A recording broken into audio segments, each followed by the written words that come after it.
माझं पोट नशिबातच जाड आहे. जिम न करता, डाएट न करता बेली फॅट कमी करायचं असेल, हे कुठलंही प्रोटीन पावडर किंवा मग महागड्या फॅट बर्नर सारखंच काम करतात.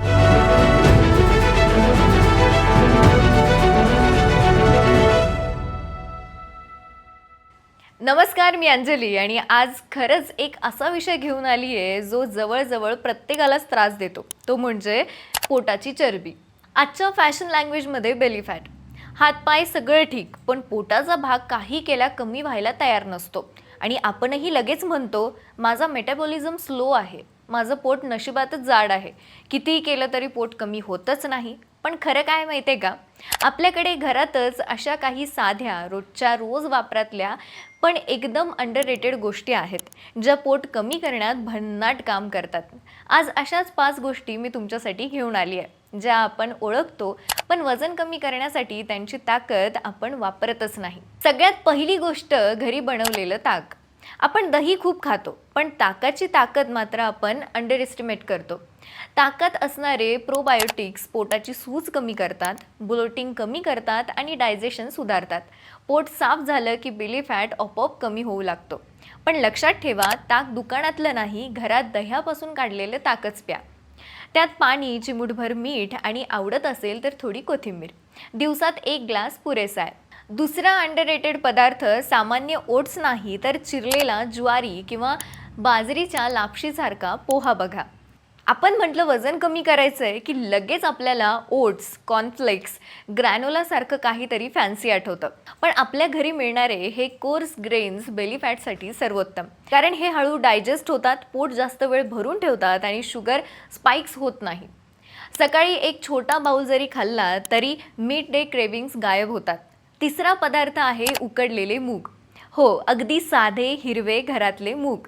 प्रोटीन भारी, फायबर भारी आणि पोटावरची सूज तर कमीच होऊन जाते. पण आपण मूग म्हणजे आजारी असताना खायचं काहीतरी असं समजून बाजूला ठेवतो. पण बेली फॅट टार्गेट करायचं असेल तर आठवड्यातून 3 ते 4 वेळा एक हातभर उकडलेले मूग, थोडं लिंबू, थोडं मीठ टाकून खा. पचन मस्त सुधारतं आणि पोट स्वतःच रिड्यूस व्हायला लागतं. चौथं अंडररेटेड रहस्य, दिवसातल्या एका जेवणात भरपूर ढोबळी मिरची जोडणं.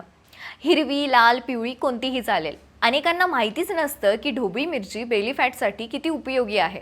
यात व्हिटॅमिन सी प्रचंड आहे, मेटाबॉलिझम वाढवतं आणि इम्पॉर्टंटली पोटातलं हट्टी फॅटवर ते काम करतं. ती परतून खा, सलाडमध्ये घाला किंवा मग डाळीत टाका, पण रोज कुठेतरी तिचा समावेश करा. आणि 5वा पदार्थ आहे घरी बनवलेलं उकडलेलं रताळं. हा बहुतेक लोकांच्या नजरेत काब म्हणून बाजूला केला जातो, पण रताळं ही वजन कमी करणारी गोष्ट आहे. यात फायबर खूप जास्त असतं, त्यामुळे पोट भरतं, क्रेविंग्स कमी होतात आणि भूक प्रचंड कंट्रोल होते. शिवाय पोटॅशियम भरपूर असल्यामुळे पोटातील सूजसुद्धा कमी होते. जिम न करता, डाएट न करता बेली फॅट कमी करायचं असेल तर आठवड्यातून 3 ते 4 वेळा एक छोटं उकडलेलं रताळं इतकंच आणि फरक दिसायला लागतो. हे बघा, घरी असलेले 5 पदार्थ, ताक, ज्वारी बाजरीचा कोर्स, पोहा किंवा मग लापशी, उकडलेले मूग, ढोबळी मिरची आणि रताळं, हे कुठलंही प्रोटीन पावडर किंवा मग महागड्या फॅट बर्नर सारखंच काम करतात. नेमकं काय? ते शरीराला कंट्रोल, बॅलेन्स आणि न्यूट्रल डायजेशन देतात आणि हे तिन्ही मिळाले की पोट कमी न होण्याची शक्यता फारच कमी राहते. तर आजपासून फॅन्सी डाएट प्लॅनमध्ये शोध घेणं बंद करा आणि आपल्या स्वयंपाकघरातल्या या अंडररेटेड गोष्टींना संधी द्या. नियमित खाल्लं तर तुम्हाला पोट हलकं वाटेल, ब्लोटिंग कमी होईल आणि 7 आठवड्यात पोटाची लाईनच बदलायला लागते. तर आजसाठी इतकंच. आपल्या अशाच नॅचरल हेल्थ टॉकसोबत आपण पुन्हा भेटणारच आहोत. तोपर्यंत स्वतःची काळजी घ्या, आनंदी राहा आणि सगळ्यात महत्त्वाचं म्हणजे फिट राहा.